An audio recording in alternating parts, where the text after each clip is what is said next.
Boa tarde, turma. Meu nome é Jennifer e hoje eu vou dar uma aula de tabela periódica para vocês, tá? Então, a primeira coisa que a gente vai saber é que a tabela, o que é a tabela periódica? Vocês já conhecem um pouquinho sobre, né? Ou pelo menos imaginam. Então, ela é uma organização, né? Tem ali uma organização dos elementos que são conhecidos. Mas como que surgiu essa ideia de organizar os elementos químicos, né, em um lugar só? Então, o que aconteceu? No século XIX, começou a ter uma grande descoberta de diversos elementos químicos. Até então já se conheciam alguns, mas então com o passar do tempo foi sendo descobertos mais elementos químicos.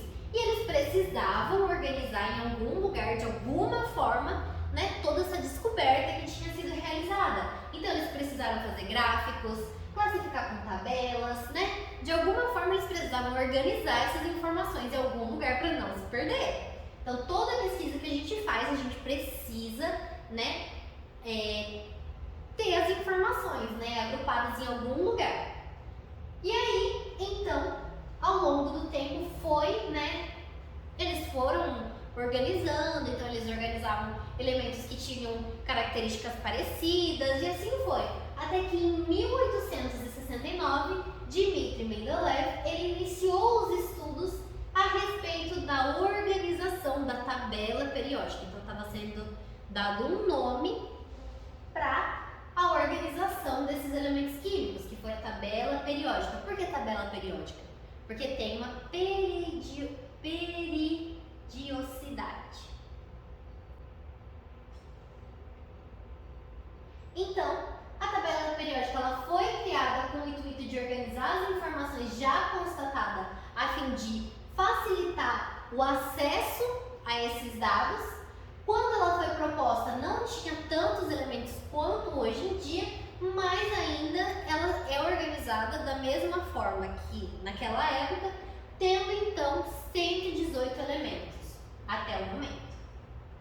E aí a tabela periódica ela vai ser uma tabela que vai organizar todos os elementos químicos conhecidos e suas propriedades. Então eles vão estar organizados de ordem crescente de número atômico, tá? Que é correspondente aos seus números de prótons, como a gente já viu anteriormente. E aí, ela vai estar com todos os elementos químicos. Então aqui a gente tem uma representaçãozinha de como que é a tabela periódica. Então aqui eu trouxe para vocês uma tabela periódica maior para a gente observar o que a gente consegue ver. Que ela tem linhas verticais e linhas horizontais. Quando a gente analisa as linhas verticais, a gente chama esses elementos que estão na mesma linha vertical de famílias ou grupos. E essas famílias elas vão ter grupos que são elementos que apresentam características parecidas, tá? E aí, cada família tem algumas que tem alguns nomes especiais. Quais são as famílias que a gente mais vê? A família 1A, que é então a família dos metais alcalinos. A família 2A, que é a família dos metais alcalinos terrosos. A família 6 ou 6A ou 16, né, que é formada então pelos calcogênios, que são aqueles que são minérios, os minérios de cobre que pode conter oxigênio e enxofre, então tem esse nome de calcogênios.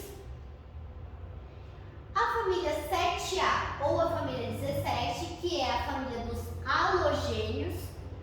E a família 8A, que é a família dos gases nobres. Mais pra frente a gente vai ver por que eles são gases nobres, né? Ou no caso eles são raros ou inertes. E aí a gente tem as outras famílias, que são as famílias que estão no centro, mas que aí a gente vai ver um pouquinho mais à frente. E como eu falei pra vocês, além das linhas verticais, a gente tem as linhas horizontais. E nas linhas horizontais, cada linha vai representar um período. Então a gente viu que as linhas verticais se referem então às famílias ou grupos e as linhas horizontais são os períodos. E o que vocês observam de interessante comparando com a nossa aula lá de distribuição eletrônica?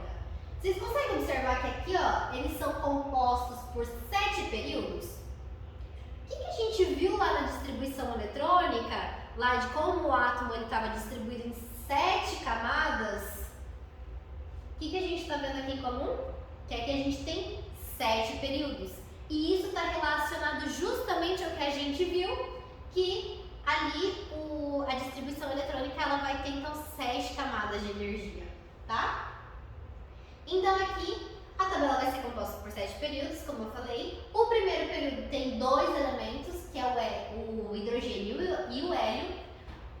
O segundo período tem 8 elementos, do lítio ao neônio.